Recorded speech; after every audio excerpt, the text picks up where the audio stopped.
Bueno, buenas tardes a todos.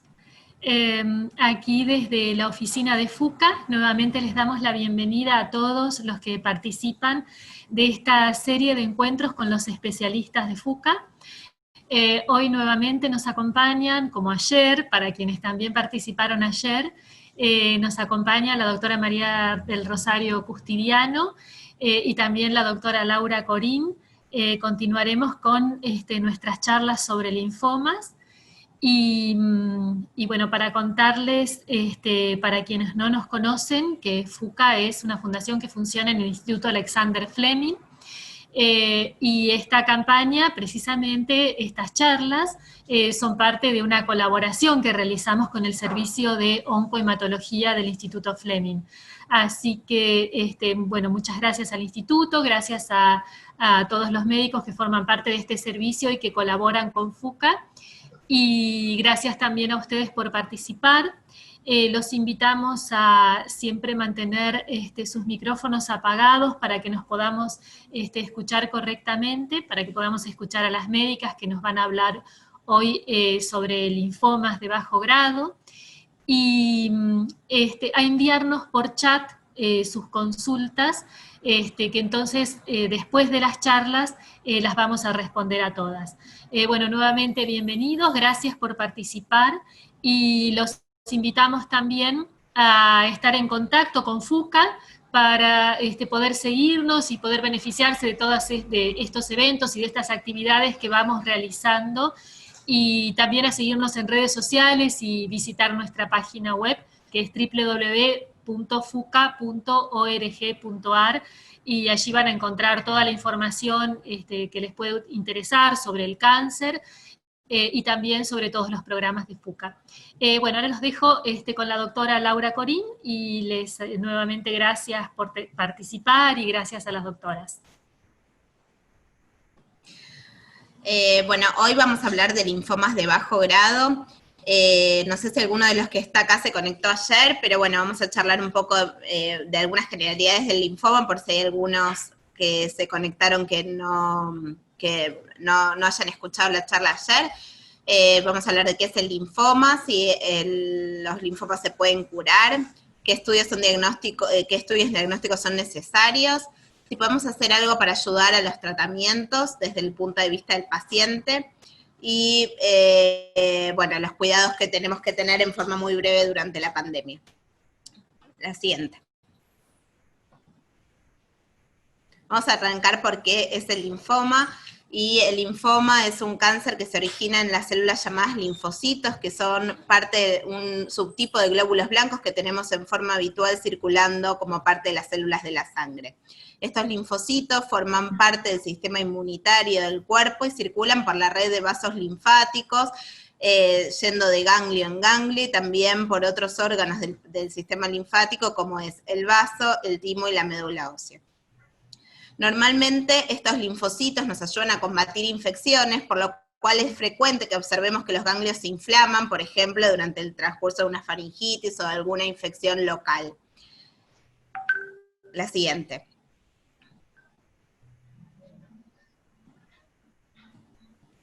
Lo que nos pasa durante el linfoma es que el linfoma va a comenzar cuando hay un cambio sobre el linfocito normal, un cambio genético, que es un cambio que es adquirido, ¿sí?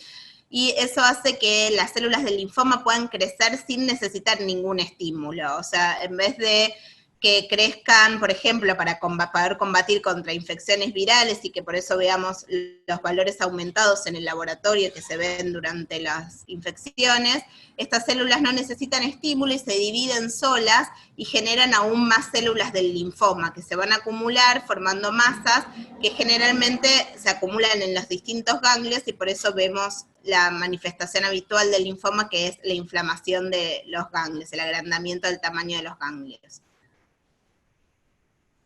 Siguiente.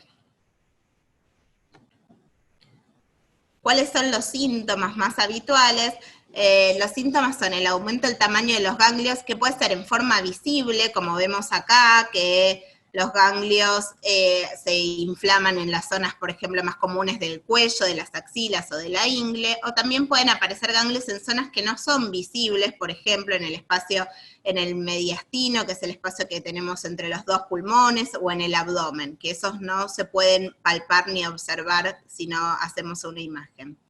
También como otros síntomas asociados al linfoma podemos encontrar la aparición de fiebre, que se da sin una causa de infección, y es una fiebre a repetición, que no le podemos encontrar otra causa que no sea el linfoma mismo, la pérdida de peso, pero no es una pérdida por hacer dieta, sino que es la pérdida de más de 10% del peso del corporal, o sea, ya sea falta de apetito o porque a pesar de comer se adelgaza igual. Los sudores nocturnos, que insistimos siempre en esto cuando preguntamos, que sean sudores que hagan que se tenga que cambiar la ropa de cama al paciente, o sea, el paciente lo relata claramente, y la presencia de prurito, picazón, sin tener una causa clara. Otro de los síntomas más importantes que nos relatan los pacientes son la fatiga o el cansancio fuera de lo habitual, ¿sí? Que realizan las mismas actividades que venían haciendo habitualmente, pero ahora se cansan mucho más. La siguiente. Bueno, una de las preguntas también más habituales en la consulta, de cuando tenemos la primera consulta del linfoma, es por qué aparece el linfoma, y en realidad no tenemos la respuesta. No se sabe por qué algunas personas tienen linfoma.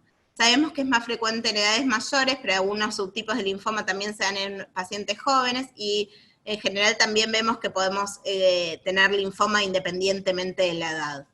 Va a ocurrir en todas las razas y las religiones, tanto en hombres como en mujeres, y algo que recalcamos es que no es contagioso, que no se lo agarraron de nadie, no se puede contagiar a nadie, y que tampoco se puede transmitir a la descendencia. Y por sobre todo queremos dejar claro a los pacientes que no tienen la culpa de que esto les haya pasado, ¿sí? Que simplemente mala suerte. La siguiente. ¿Qué estudios son necesarios para realizar el diagnóstico? El estudio más importante es la biopsia del ganglio linfático. Siempre tratamos de tomar una muestra del ganglio, de algún ganglio que sea accesible, ¿sí? Por ejemplo, ya sea cervical, axilar, siempre de algo que se pueda palpar, eso es lo más fácil. Le pedimos al cirujano que saque todo o parte de un ganglio linfático agrandado. A veces es necesario hacer cirugías en los casos donde la localización no es la habitual. Y después, esta parte es importante y hacemos hincapié en que ese ganglio lo tiene que observar un hematopatólogo, ¿sí? Un patólogo que sea especialista en trastornos hematológicos, y lo mira al microscopio y mediante la marcación de las células nos dice si este ganglio es linfoma en primer lugar, y después qué subtipo de linfoma es. La siguiente. Otro de los estudios que podemos hacer a partir de la muestra del ganglio es la citometría de flujo, que es como una especie de máquina que lo que hace es analizar disgrega todas las células y nos dice qué células son normales, qué células no son normales y en qué porcentaje están. Por ejemplo, en este dibujo que vemos acá, en este gráfico que vemos, o sea, esa nube que se ve de color rojo son linfocitos anormales, ¿sí? Linfocitos clonales, que son los linfocitos del linfoma que no debieran estar normalmente. Y es una técnica muy útil porque la patología habitualmente tarda entre 10 y 14 días para que tengamos el resultado. En cambio, la citometría de flujo nos puede dar información dentro de las primeras 48 horas y nos permite en ciertos casos iniciar tratamiento cuando el linfoma es agresivo y necesitamos iniciarlo en forma rápida. Nosotros tenemos el citómetro en el Instituto Alexander Fleming gracias a la donación de un paciente, y podemos realizarlo en el mismo momento en el que realizamos la extirpación del ganglio. La siguiente.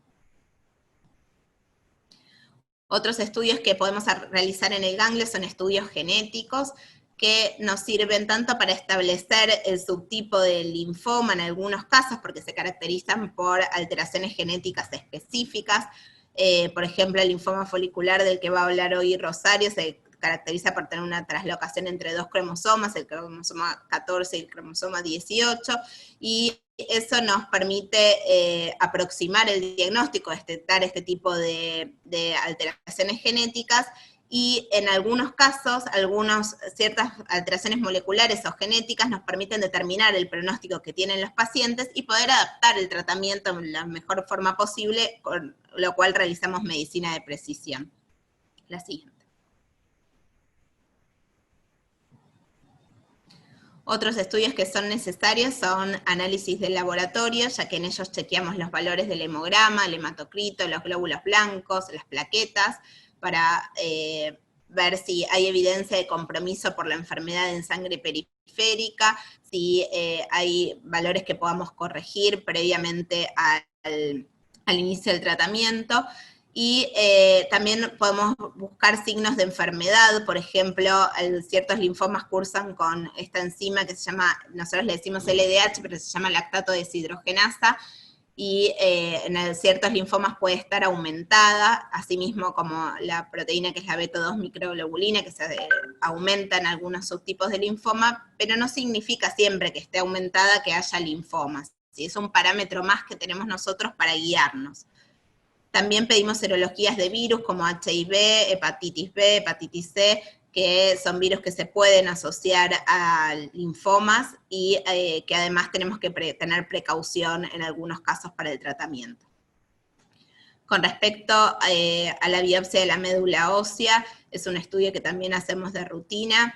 Se hace en el mismo consultorio, se puede hacer en quirófano con una aguja de punción que la realizamos sobre la parte de atrás del hueso de la cadera, la espina ilíaca posterior superior, y ahí tomamos una pequeña muestra del hueso que está llena de estas células de la médula para ver si hay compromiso por el linfoma, y con eso podemos realizar diagnóstico de hasta dónde llega el linfoma, ¿sí? En forma más adecuada que con únicamente imágenes. La siguiente. Dentro de los estudios necesarios, los estudios de imágenes nos ayudan muchísimo para poder definir la extensión de la enfermedad. También nos permite identificar los ganglios no palpables, así también como los que vemos, y el compromiso de órganos como el hígado y el vaso, ¿sí? A la izquierda van a ver una imagen de la tomografía computada, en la que se ve que el vaso está infiltrado por el linfoma, y después vemos la imagen del PET, que es un estudio con más sensibilidad, porque no mide solo el tamaño de los ganglios como hace la tomografía, sino que mide la captación que tienen estos ganglios del contraste especial que les pasan durante el estudio, y nos puede dar una idea del grado de extensión de la enfermedad, y a su vez, por ejemplo, cuanto más captan, más patológicos son, y uno estima que más proliferan. Entonces, para ciertos tipos de linfomas, como los indolentes, si un ganglio, que hoy vamos a charlar, si un ganglio capta mucho, nos da una idea de que quizás tenemos que biopsiar ese ganglio para ver si no se transforma en un linfoma más agresivo. La siguiente. Bueno, una de las preguntas es, ¿qué tan avanzada tengo la enfermedad? ¿Sí? De los que nos preguntan en el consultorio. Y para entender la extensión del linfoma, realizamos estos estudios de estadificación. El método de estadificación se llama clasificación de Ann Arbor, y lo que mide es, se miden en estadios. El estadio 1 implica localización de un solo grupo ganglionar. En la imagen vemos que hay compromiso solo de los ganglios del cuello. El estadio 2 implica que haya dos o más grupos ganglionares pero del mismo lado del diafragma. El diafragma es la membrana que divide el tórax del abdomen, entonces puedo tener compromiso, por ejemplo, como muestra la imagen, cervical y en las axilas, pero tiene que ser del mismo lado del diafragma. Y en el estadio 3 vemos que tenemos dos o más grupos ganglionares, pero a ambos lados del diafragma, ya sea tanto arriba como abajo, ¿sí? Y el estadio 4 es cuando tenemos compromiso de órganos o de médula ósea, que es algo bastante más frecuente, por ejemplo, en ciertos linfomas como los que vamos a charlar hoy, de los indolentes. También los pacientes pueden tener síntomas asociados al linfoma, que se llaman síntomas B, que son la presencia de fiebre, sudoración o pérdida de peso, que son cosas que siempre preguntamos en la consulta. La siguiente. ¿Cómo se clasifican los linfomas? Los linfomas se van a clasificar en dos grandes grupos, los Hodgkin, de los que hablamos ayer, y los no Hodgkin, que hoy vamos a hablar.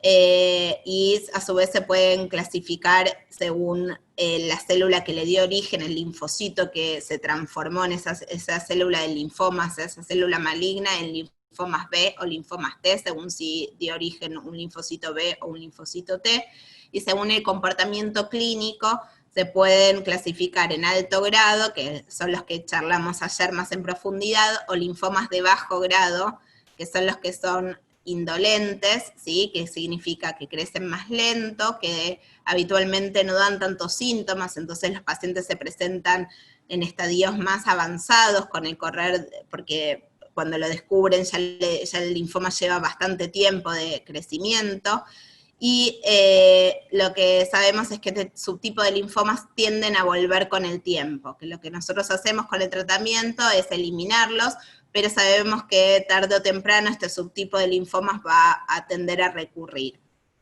Dentro de esos linfomas hoy vamos a hablar del linfoma folicular y de la leucemia linfocítica crónica. La siguiente.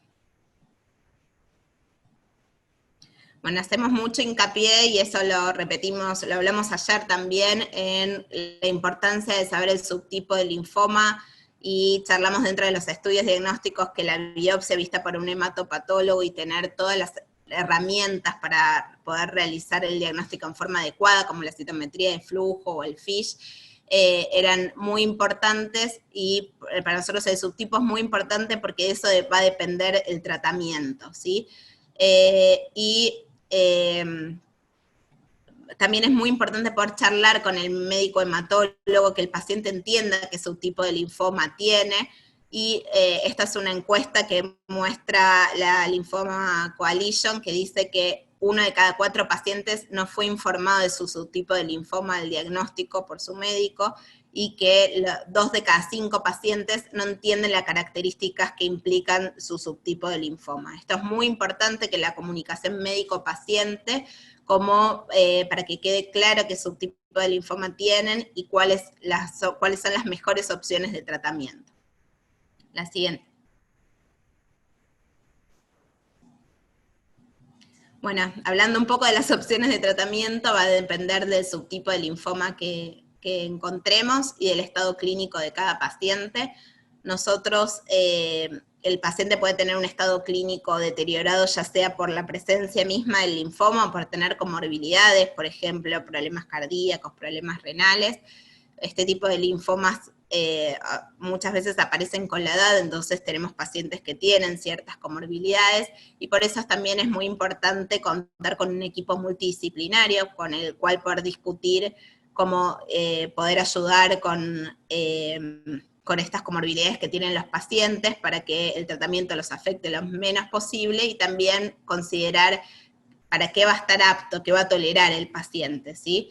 Siempre es importante la consulta cardiológica, la consulta con el clínico, y además nosotros tratamos de discutir todos los pacientes en el marco de los ateneos del servicio para que las decisiones terapéuticas se tomen en equipo.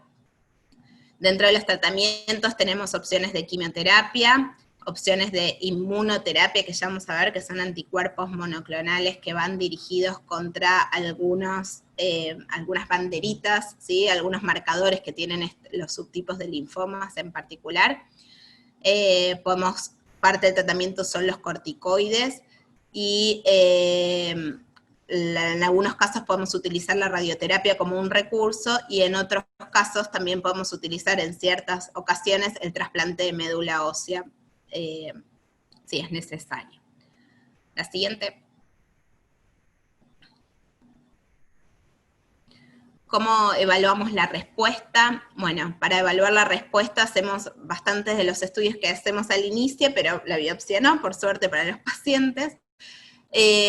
Realizamos estudios de laboratorio, estudios de imágenes y la consulta clínica con el hematólogo, y hablamos de remisión completa cuando desaparecieron todos los signos y síntomas del linfoma, y si habían pruebas alteradas en el laboratorio por el linfoma, estas se normalizan, y cuando las imágenes que realicemos, ya sea el PET de control o tomografía, eso lo determina cada hematólogo, se negativizan, o sea que no hay evidencia de linfoma activo. Hablamos de respuesta parcial cuando persisten signos y síntomas del linfoma, ya sea porque lo vemos en imágenes, o sea que no remitió en forma completa. Enfermedad estable es cuando el linfoma no se modifica tras el tratamiento, o sea, no mejora pero tampoco empeora. Y la progresión del linfoma es cuando aparecen nuevas localizaciones o las mismas que ya teníamos previamente crecen. La siguiente. Una de las preguntas que también tenemos en las consultas es si una vez que finaliza el tratamiento tienen que seguir con controles, y la respuesta es sí, ya sea porque el linfoma puede volver. Hoy vamos a hablar de los linfomas indolentes, y estos linfomas, como dijimos, tienden a volver con el tiempo, y no sabemos cuánto tiempo van a tardar en volver, entonces tenemos que tener consultas ya sea clínicas y con imágenes y con laboratorios para poder chequear si el linfoma volvió o si hay algún síntoma de alarma. O sea que hay que programar con el hematólogo controles periódicos, y después también tenemos que monitorear los efectos a largo plazo, los efectos adversos a largo plazo de las quimioterapias que utilizamos previamente. Por ejemplo, ciertas quimioterapias tienen drogas que son tóxicas para el corazón, y que tenemos que chequear con ecocardiogramas de que la función del corazón no se deteriore, aún habiendo pasado el tratamiento, y hay ciertas quimioterapias que tienen drogas que son tóxicas para el pulmón, que también lo tenemos que ir chequeando. La siguiente. Ahora la doctora Custidiano va a empezar la charla con los linfomas indolentes en particular para profundizar, y vamos a arrancar con el linfoma folicular. Bueno, buenas tardes a todos. Antes de comenzar, y como lo dijo Laura, también estamos abordando en esta charla hoy un grupo de enfermedades que, si bien son diferentes, tienen un rasgo en común. El 80% de los casos digamos. Uy, perdí la conexión. Perdón, toqué mal un botón. Hola. Toqué mal un botón. Voy a parar el video un segundo. A ver, ¿siguen viendo la pantalla?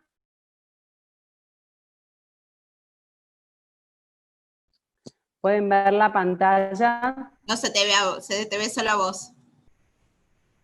Ah, ok, vamos, entonces tengo que volver a compartir, perdón. A ver ahora. Perdón por los problemas técnicos, ahí ya seguimos. Ahí estamos. Es que es muy sensible y por ahí uno toca un botón y pare todo. A ver ahí. ¿Ahora? Bueno, entonces les decía, como el más muy lento, pasa inadvertido, el 80% sale a los que llamamos linfomas de bajo grado. El linfoma folicular nombre a estos folículos que se van a formar en el ganglio linfático y que van a simular un ganglio normal, pero en realidad las células son anormales, son células linfomatosas, que, como dijo Laura, tienen una traslocación, un desorden genético, que lo explicaba al comienzo de la charla cuando hablábamos de que las células en algún lugar de su desarrollo normal tienen un hit genético que le llamamos. En este caso es este reordenamiento de genes entre el cromosoma 18 y el cromosoma 14. El cromosoma 14 es un gen frecuentemente afectado en las patologías hematológicas y en las patologías linfoides, o que vienen de los linfocitos, porque es el gen que tiene la capacidad de codificar las inmunoglobulinas o las proteínas de los anticuerpos, ¿sí? Entonces es un gen común a las células linfoides. Entonces estos pacientes en promedio van a tener 60 años, el linfoma folicular es el segundo en frecuencia y por eso elegimos hablar del linfoma folicular, como pueden ver ahí en la torta y pintado de naranja, lo celeste corresponde al linfoma difuso, células grandes que hablamos ayer, y estos pacientes en general, como decíamos, la remisión completa es difícil de lograr, aunque ahora cada vez más con los nuevos fármacos podemos lograrlo. Sin embargo, no sucede como con los linfomas de alto grado, donde a pesar de que tienen un crecimiento más agresivo, esta misma biología los hace mucho más susceptibles del daño por la quimioterapia, claro, y por lo tanto de lograr remisiones completas.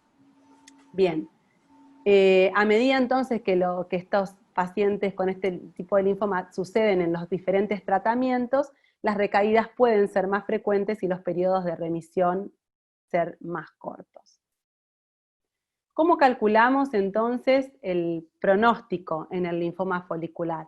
En el linfoma folicular tenemos lo que llamamos el FLIPI-1, que es digamos que una forma de acercar el pronóstico en la era pre-rituximab, que comentábamos ayer también, es el esqueleto de los tratamientos de inmunoquimioterapia para los linfomas B, por estar dirigido contra el antígeno de la célula B, y en la era de rituximab el FLIPI-2. Yo nada más a modo de ejemplo puse acá el FLIPI-2, para entender que siempre estos scores, o estos, digamos, metodologías que tenemos para poder aproximar los pronósticos, nos permiten sumar diferentes factores que van a ser factores, por un lado del linfoma, por otro lado del paciente, y esa interacción, y además también algunos factores que van a ser común o de interacción de ambos.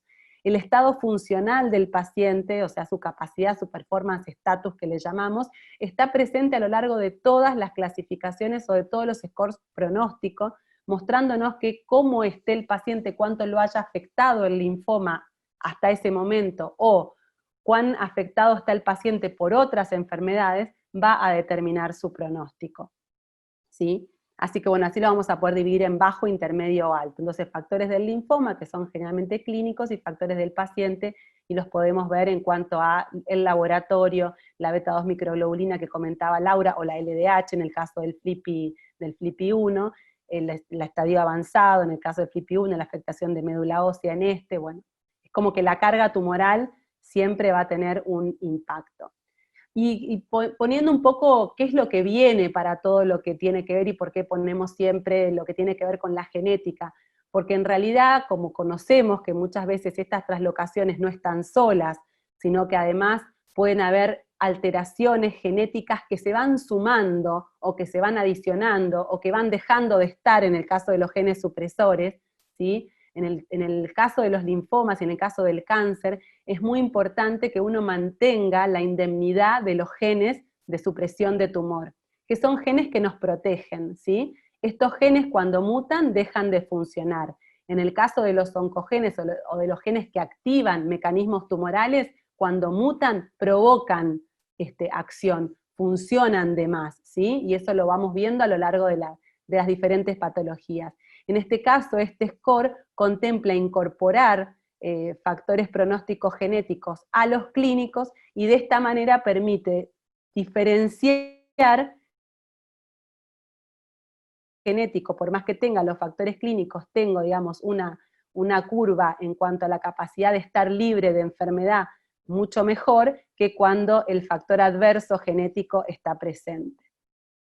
Eso, a modo de ejemplo, muchas técnicas que todavía no las tenemos, pero en la medida en que vayan demostrando su utilidad, van a ir incorporándose a la práctica, y vamos a tener que ir aprendiendo más cosas. ¿Requiere tratamiento el linfoma folicular siempre? La respuesta es no. Bien, vamos a contestarla. ¿Cuándo requiere tratamiento entonces el linfoma folicular? Cuando tiene alguno de los síntomas que mencionábamos en la generalidad de los síntomas de los linfomas, Y en el caso específico de los linfomas de bajo grado, y esto lo vemos, digamos, siempre es necesaria una carga tumoral importante para provocar la necesidad de tratar al paciente. Que por lo menos estos son los criterios que contempla, digamos, el grupo francés, donde, bueno, la cantidad de la cantidad de áreas ganglionares, y que son los que nos regimos todos, o el aumento del tamaño de un único ganglio que esté más de 7 centímetros o más, va a hacer que nosotros tengamos que tratar a ese paciente. O sea, fíjense que puede haber un ganglio de hasta 5 centímetros, 6 centímetros, que son verdaderas pelotas, y no tenemos que necesariamente tratar al paciente. Que haya un aumento importante del tamaño del vaso, o que ese vaso esté ocasionando síntomas, que la infiltración del linfoma en la médula ósea lleve a tener anemia, leucopenia o plaquetopenia, o que algún órgano que esté afectado por el linfoma provoque compresión o se produzca, digamos, una invasión, como por ejemplo acá les pongo el ejemplo del derrame pleural, que es un criterio, por ejemplo, de empezar tratamiento cuando es debido a enfermedad. Si no tengo ninguno de estos síntomas y el paciente realmente no se entera que está enfermo, entonces en ese caso tenemos que decidir si lo vamos a tratar o no. Y aún hoy el concepto de seguir observando sin tratar sigue en pie. Existe la posibilidad, como pueden ver acá en esta curva, que haya hasta un 20% de pacientes que no requiera tratamiento pasados 20 años. Si pensamos que este linfoma podemos diagnosticar a partir de los 60 años, claramente van a haber muchos pacientes que quizás por alguna comorbilidad distinta a la del linfoma, terminen, digamos, nunca llegando a tratárselo, ¿sí? Se han probado la posibilidad de inducir respuesta con terapias o con tratamientos que no incluyan una quimioterapia, como el caso del anticuerpo rituximab anti-CD20, bien conocido, que ya lo mencionábamos antes, como monoterapia, y en estos casos los pacientes pueden lograr una respuesta. Esta respuesta en general la van a perder más o menos alrededor de 2 años después, ¿sí? Ese es el tiempo promedio en perder la respuesta, y al cabo del cual probablemente en algún tiempo posterior requieran también un nuevo tratamiento. Con lo cual la posibilidad no es de librarse de tratamiento, y cuando uno compara las sobrevidas, no existe una, digamos, diferencia sustancial entre hacer un tratamiento de este tipo, digamos, que digamos, es un tratamiento que es poco tóxico, y no hacer tratamiento en lo que tiene que ver con la sobrevida global. Entonces, estas situaciones van a ser situaciones que las vamos a, como vamos a ver después, charlar muy bien con los pacientes, y en principio uno mantendría digamos, el concepto de que podemos observar sin tratar a la mayoría de los pacientes que no presentan una sintomatología que así lo requiera. Entonces, si no requiere tratamiento, ¿qué hacemos? Observamos y esperamos, como veíamos entonces en la curva. ¿Esperamos a qué? A que requiera tratamiento. Se pautan visitas de control clínico de síntomas, donde hacemos examen físico, donde pedimos laboratorio a los pacientes cada 2 o 3 meses, cuando recién conocemos a los pacientes inicialmente, para demostrar la estabilidad, ¿sí? Porque nosotros cuando diagnosticamos estas patologías, no sabemos desde hace cuánto lo tiene, ¿sí? Y cómo viene progresando, no sabemos el ritmo de progresión. Entonces no podemos decir de una, bueno, vamos a controlarlo dentro de mucho tiempo. Pactamos un control cercano. Si está estable, entonces sí, después las visitas ya van a continuar siendo cada 6 meses. Y bien, ¿qué hacemos? Hay algo para hacer mientras se espera. Y acá, digamos, puse algunos dibujitos que recuerdan, digamos, diferentes actitudes que a veces uno ve o que los pacientes mismos como que nos cuentan, ¿no? La posibilidad de que esta imagen de que está frente al reloj, en el watch and wait, como esperando a ver en qué momento pasa algo, es como que está detenido completamente, menos el tiempo que sigue pasando y que parece todavía y que pasa más lento. El watch and wait que digamos lo saqué de la tapa de un libro de suspenso, con lo cual acá hay una mirada como de miedo, de alguien que está escondido del otro lado, y bueno, también es una actitud que a veces, digamos, suele acontecer cuando tenemos, digamos, esta situación del tener que observar y esperar, O, bueno, el watch and worry, que también nosotros le llamamos el ver y preocuparse, cuando a veces, bueno, empezamos a ver que por ahí está progresando un poco la enfermedad, todavía no está para tratar, entonces, bueno, entramos como en esa cosa de empezar a preocuparse. Lo importante es que no sea una preocupación que no tenga, digamos, sentido o razón. Lo más importante es, y lo charlábamos ayer, los hábitos de vida saludable en cuanto a la dieta, dejar el cigarrillo, dormir bien, hacer ejercicios en forma regular, preparar nuestro performance, nuestro estado funcional y físico para poder recibir el tratamiento en el momento en que toque, y si no toca, mejor, si estamos dentro de ese 20% que quizás pase el tiempo y no lo requiera, pero bueno, importante es estar preparados. Y me quedo quizás con esta idea de qué podemos hacer mientras esperamos, y sí observar, pero observar y avanzar, ¿sí? Avanzar, hacer que la vida pueda ser lo más llevadera posible, pudiendo cumplir con los controles y con los cuidados, pero tratar de estar alejado de esa situación de pánico o de susto o de parálisis, ¿no? Que claramente no contribuyen en lo que tiene que ver con la angustia. Ayer conversábamos de la posibilidad de, digamos, requerir y de solicitar ayuda y de aceptar la ayuda, de confiar en el equipo médico. Creo que en este watch and wait hay muchísimo de eso. Hay poco de no hacer nada y hay mucho de la relación médico-paciente y, bueno, y la contención para estar lo mejor, porque en este momento el paciente está absolutamente sin síntomas bueno, y puede llevar una vida normal.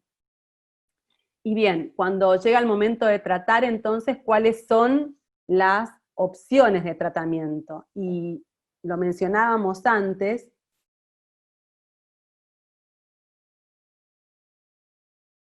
Voy a volver a este slide después, que en el paciente que es candidato a tratamiento, uno va a pensar en inmunoquimioterapia, que normalmente la vamos a hacer por 6 ciclos, y esta en el linfoma folicular está establecido de alguna manera esta sucesión de tratamiento, como decíamos que es un linfoma en el cual y en general comparte esto con todos los linfomas de bajo grado, la dificultad para erradicar la célula en forma completa, a diferencia, la enfermedad en forma completa, a diferencia de lo que sucede con las histologías más agresivas, el continuar después del periodo de inducción del tratamiento de quimioterapia con un periodo que llamamos de mantenimiento, es, digamos, redituable en términos de no solo mejorar la respuesta y profundizar la respuesta que se ha obtenido, sino en prevenir de que la enfermedad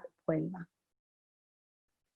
Bien, ¿cómo vamos a elegir en cuanto a las características individuales y al perfil de riesgo de la enfermedad de cada paciente?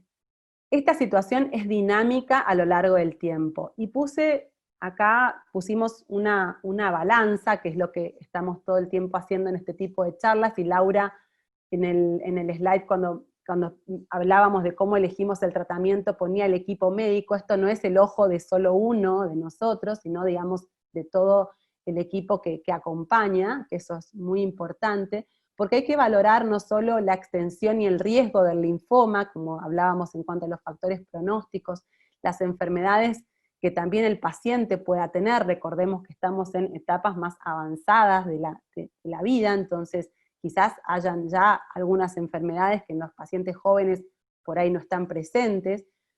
También tenemos que ver entonces la edad, porque no es la misma situación de enfermedad, la eficacia del esquema, ¿sí?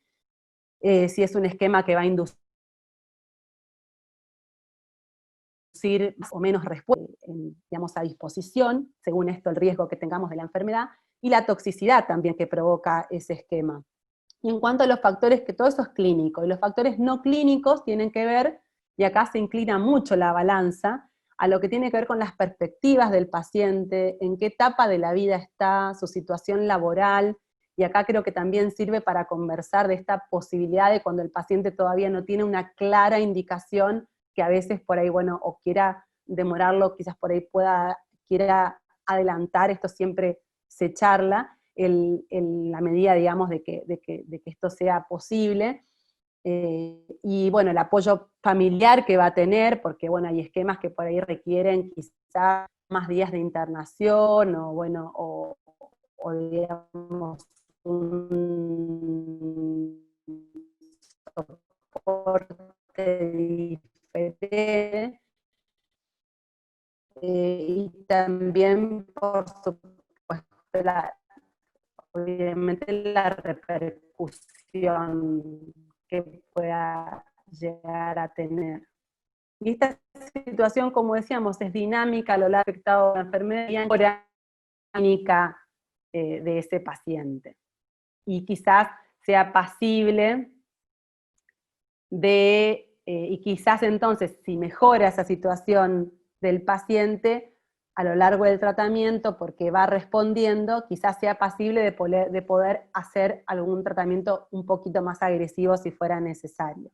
Bien, entonces cuando hablamos de la inmunoquimioterapia, que es la combinación entonces de tratamiento con anticuerpos dirigidos a la proteína CD20 que está presente en la membrana de las células B, ¿con quién lo vamos a combinar y qué anticuerpo vamos a usar? En linfomas de bajo grado, en linfoma folicular y también en LLC, la aparición o la llegada del advenimiento de los anticuerpos anti-CD20 de tipo 2, como es el obinutuzumab, que lo tenemos ahí en pantalla a la derecha, y el reconocido rituximab, que lo tenemos a la izquierda, que es el de tipo 1, tienen algunas diferencias que fundamentalmente tienen que ver con su capacidad de inducir algún tipo de acción más directa o de reclutar más células efectoras, entonces por ahí hacer una lisis de la célula más potente, que en algunos casos se puede ver reflejado en los resultados de los estudios, y en otros casos esto, digamos, puede no ser algo que uno lo vea estrictamente.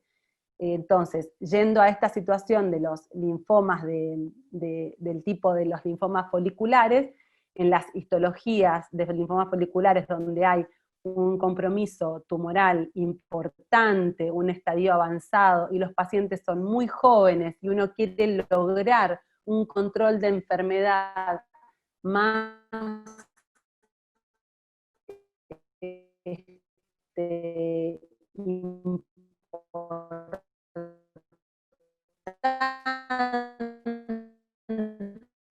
y más profundo,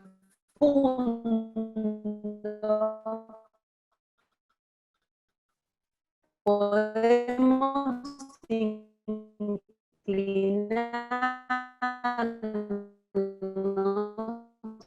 a utilizar un No, se escucha muy cortado. del tipo.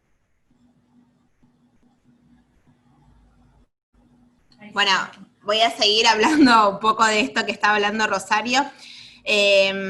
Con respecto a los anticuerpos anti-CD20, como dijo Rosario, hay dos subtipos, que el segundo, que es el obinutuzumab, es el que más recientemente tenemos disponible. Y la elección, como dijo ella, va a depender de varias cosas, una de las características del paciente, y la otra es de características de la enfermedad misma, ¿sí? O sea, enfermedades que uno supone que tienen factores de riesgo más altos, como se ve que en el score que había mostrado Rosario, que se llama score de Flippy, vemos cuando tienen un alto riesgo y el paciente está apto físicamente, en esos pacientes tratamos de indicar el anticuerpo obinutuzumab, pero en pacientes que tienen una enfermedad estándar, que uno supone que va a tener el comportamiento habitual que tiene un linfoma folicular, que es que va a pasar bastante tiempo en remisión, en esos pacientes podemos elegir el rituximab, ¿sí? Mismo cuando hacemos tratamiento con o sea, como monoterapia usando el anti-CD20 sin una quimioterapia asociada, está visto que el efecto del rituximab y el obinutuzumab es similar, entonces en esos casos usamos rituximab, ¿sí? eso lo vamos siempre eligiendo y se lo vamos explicando un poco a los pacientes del por qué elegimos uno u otro. Con respecto a la quimioterapia, hay dos opciones de quimioterapias que son las más utilizadas en este subtipo de linfomas cuando están avanzados, que son el esquema tradicional, que es el esquema CHOP, que consta de varias drogas y corticoides. Puede ser el esquema CBP, que son las mismas drogas que el CHOP, pero sin una droga es un subtipo de drogas que se llama antraciclinas, que son drogas que van a ser tóxicas para el corazón, entonces en pacientes que van a ser muy, muy añosos, esos tratamos de no ponerlos, y puede ser la quimioterapia con bendamustina, que mostró que tiene un perfil de toxicidad similar al CHOP, y en algunos casos puede ser más efectivo, ¿sí? Obviamente todas las quimioterapias tienen un perfil de toxicidad distinto, o sea, distinto me refiero a que quizás la toxicidad global de las que vemos en los estudios son parecidas, pero algunas bajan más los valores, otros producen más diarrea o rash, o sea, erupciones cutáneas, entonces vamos eligiendo el esquema según lo que consideramos más adecuado para cada paciente, ¿sí? Por ejemplo, vemos que con la bendamustina los valores quizás se mantienen alterados durante mucho más tiempo después de haber finalizado el tratamiento, entonces en pacientes añosos a veces los elegimos, a veces no, ¿sí? Y como el esquema CHOP sirve también para cuando los linfomas son agresivos, si nos da la idea de que este linfoma puede llegar a estar transformado en algún sitio, en un linfoma más agresivo, quizás es el esquema que elegimos. Y eso lo vamos viendo según las características. En este caso, la inmunoquimioterapia se va a administrar cada 28 días, ¿sí? Se hace por 6 ciclos y se puede realizar en forma ambulatoria en hospital de día.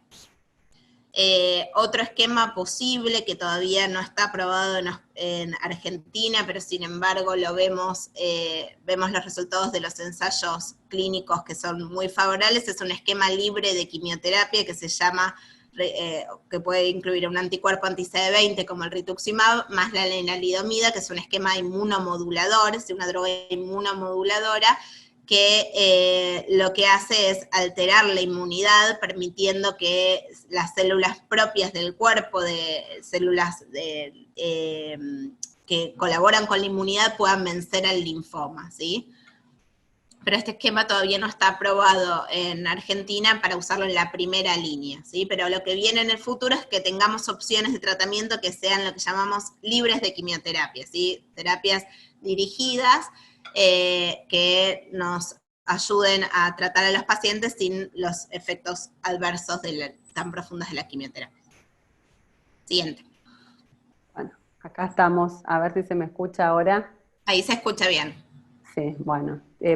Paré el video porque cada vez que toco se me va la conexión.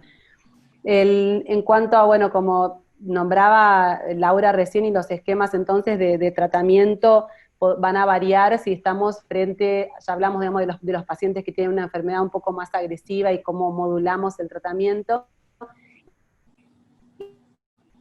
de un paciente frágil, entonces quizás uno pueda optar incluso por hacer monoterapia con rituximab o agregar, digamos, una medicación extra, como podría ser, pero que también tenga un perfil de toxicidad más limitada, como podría ser el clorambucilo.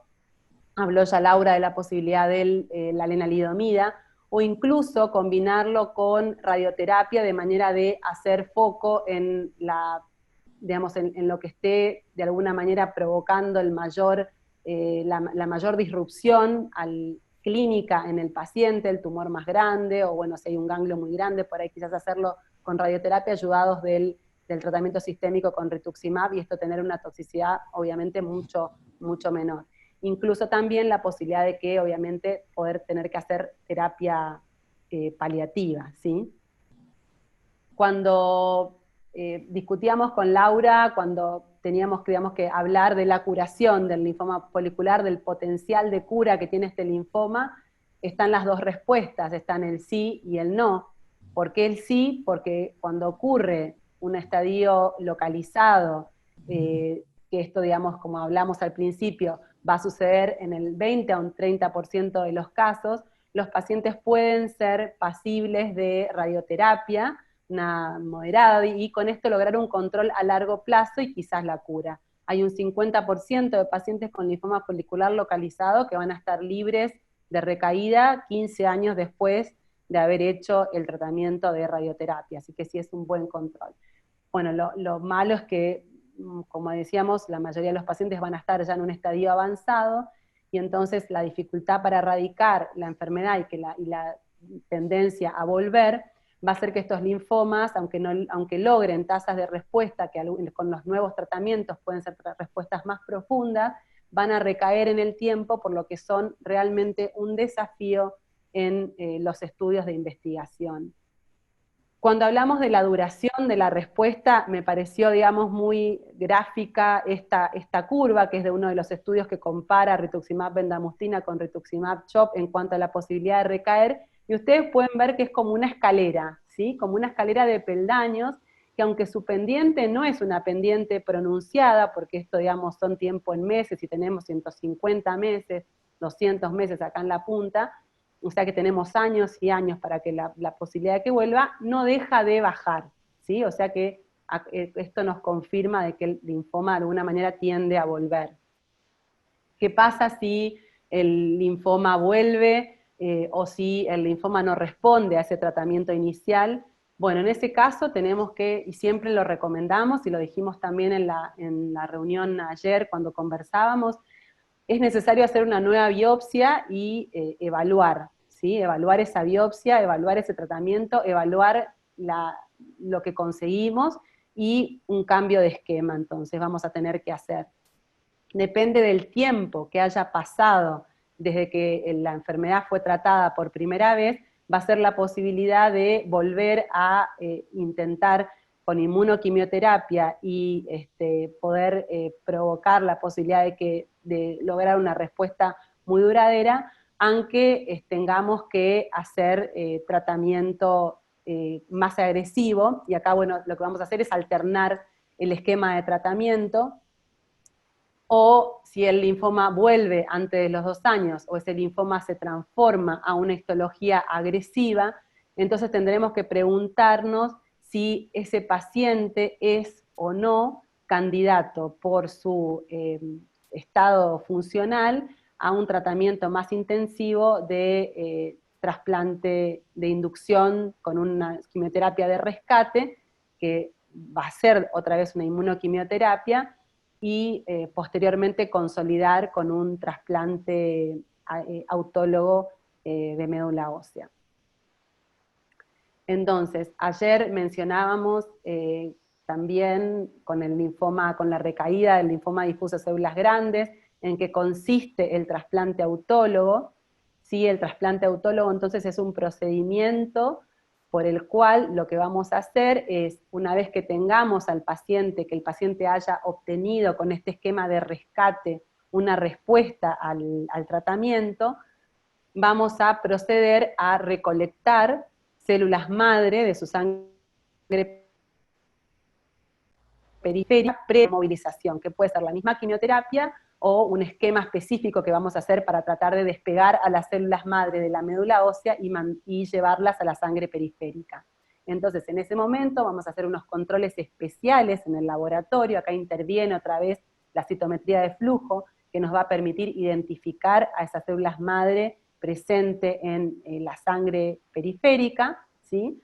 Y si entonces tenemos el número adecuado, vamos a proceder al procedimiento de recolección de las mismas con esta máquina, digamos, de aféresis, que las va a ir separando y le va a devolver al paciente su sangre y los derivados, y va a quedarse y a retener las células madre para que las podamos guardar para el futuro trasplante.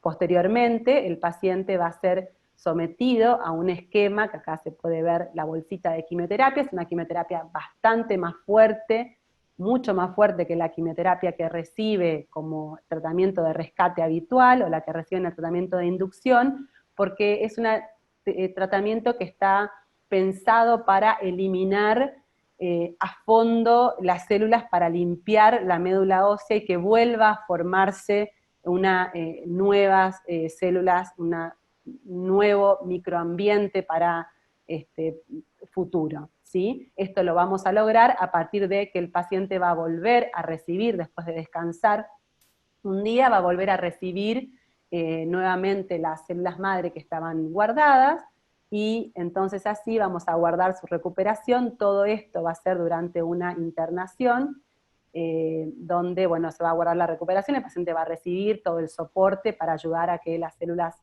se recuperen de manera adecuada. Bien, hasta acá entonces con lo que tenemos del tratamiento del linfoma folicular recaído, en los pacientes que pueden tolerar el tratamiento y en los que no. Pasando ahora a, y después, bueno, vayan pensando preguntas si es que las tienen. No estamos, digamos, con mucho tiempo, pero queremos dejar un espacio para poder discutir, así que voy a ir un poquito más rápido.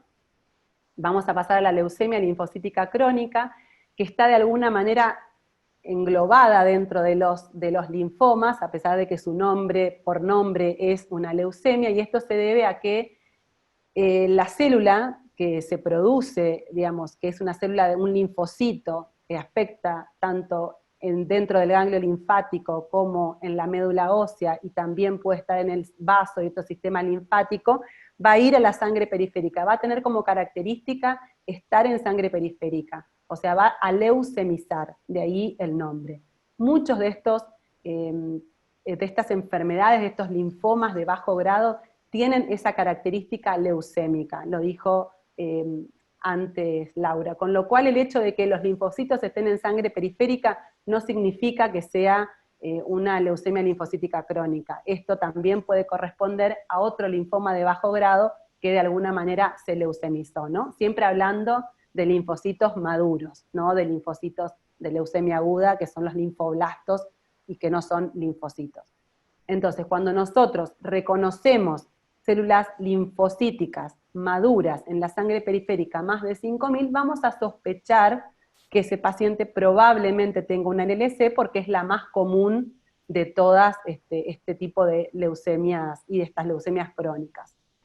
La edad promedio van a ser los 72 años, y es una leucemia que es la más común en los países occidentales, que su tendencia está haciendo a incrementarse, ¿sí? Estos son gráficos y donde podemos ver también qué pasa con esta enfermedad en relación a otras enfermedades de la sangre que nosotros vemos. Acá tenemos en naranja está la LLC, si pueden seguir acá el puntero de mi mouse, está, digamos, aumentando su incidencia, y lo mismo también sucede con otra patología que vimos hace poco, que es el mieloma, y el linfoma folicular en algunas series también aparece como que estuviera tendencia a incrementarse, sin embargo, claramente para la LLC así lo es. Las razones de esto es un poco el envejecimiento poblacional, la gente, estamos viviendo más, la esperanza de vida está aumentando, los tratamientos tienen también nuevos tratamientos que hacen que existan más y más pacientes con esta enfermedad. Comparte las características sintomatológicas de los otros linfomas de bajo grado que ya mencionamos, y en este caso también el aumento importante del tamaño del vaso, que eso es una de las características cuando vemos linfocitosis y aumento del tamaño esplénico, que nos hace sospechar que estamos frente a esta enfermedad. Aunque el paciente también puede presentar en estadios más avanzados y por infiltración de la leucemia, anemia o plaquetopenia. No es lo más habitual. En algunos casos, esta enfermedad también contribuye de alguna manera, y es quizás el talón de Aquiles que tiene la leucemia linfocítica crónica, su predisposición a las infecciones. Los pacientes con leucemia linfocítica crónica muchas veces vienen con un relato de tener gripes fuertes o neumonías, porque una de las patentes que encontramos en el laboratorio, además de que quizás tengan, de que tienen, perdón, los linfocitos aumentados, es que también las inmunoglobulinas, los anticuerpos, están disminuidos en la mayoría de los pacientes, ¿sí? Lo que pasa es que si no pedimos un proteinograma y no dosamos los anticuerpos, no nos vamos a dar cuenta. En cambio, los linfocitos, esos se ven en el hemograma común, ¿sí? Bien.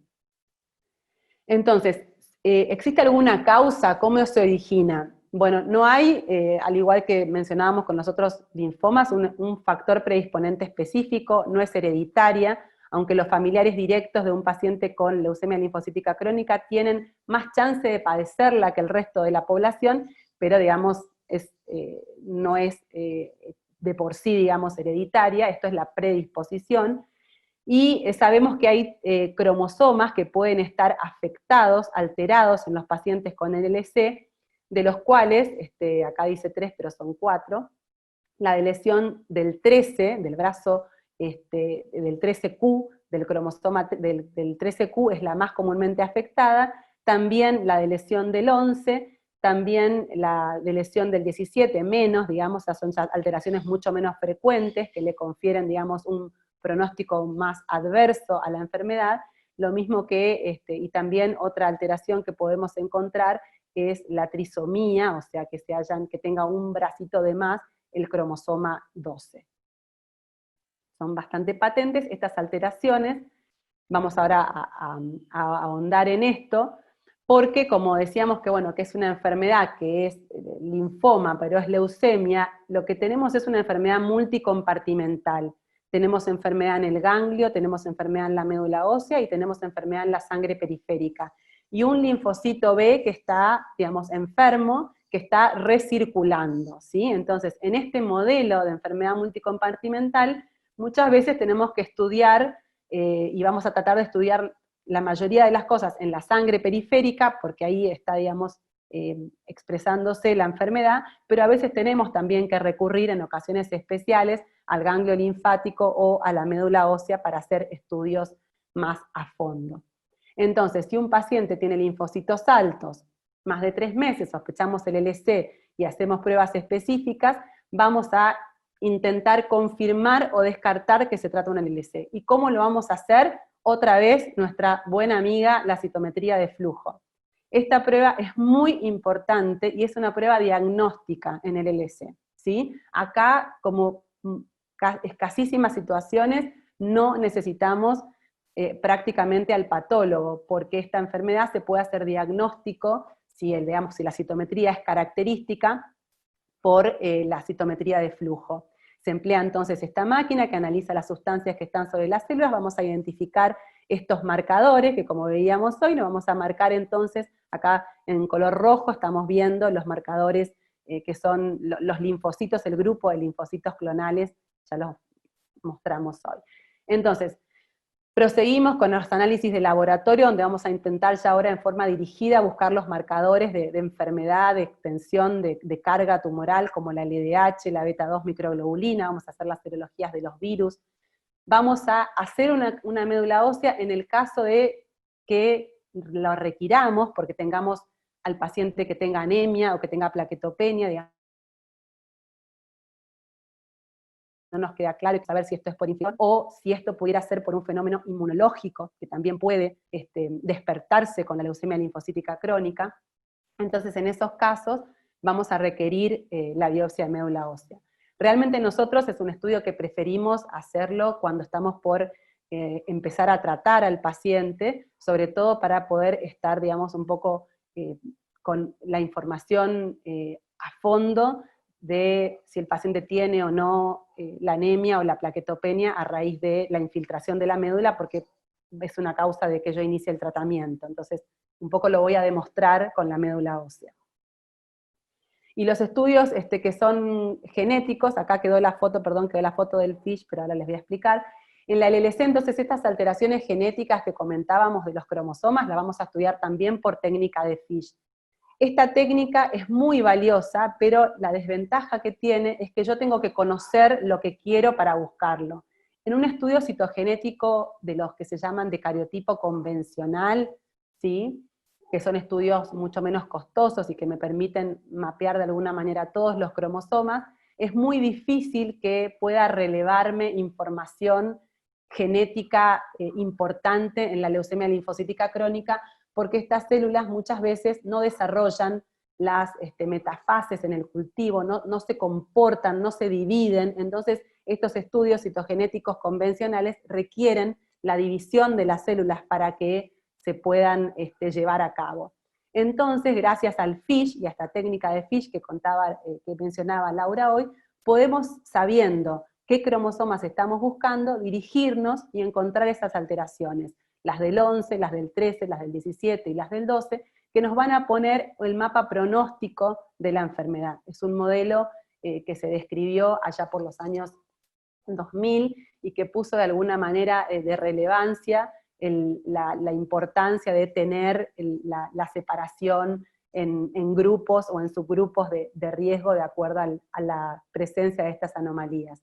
La alteración del cromosoma 17 es una alteración que le confiere un pronóstico, digamos, adverso a la enfermedad en cuanto a que la predispone a adquirir resistencia al tratamiento, ¿sí? Entonces, de alguna manera me está prediciendo o avisando que los tratamientos convencionales que utilizábamos en los linfomas, como la inmunoquimioterapia, no van a ser efectivos en estos pacientes, ¿sí? O si son efectivos, lo van a hacer por muy poco tiempo.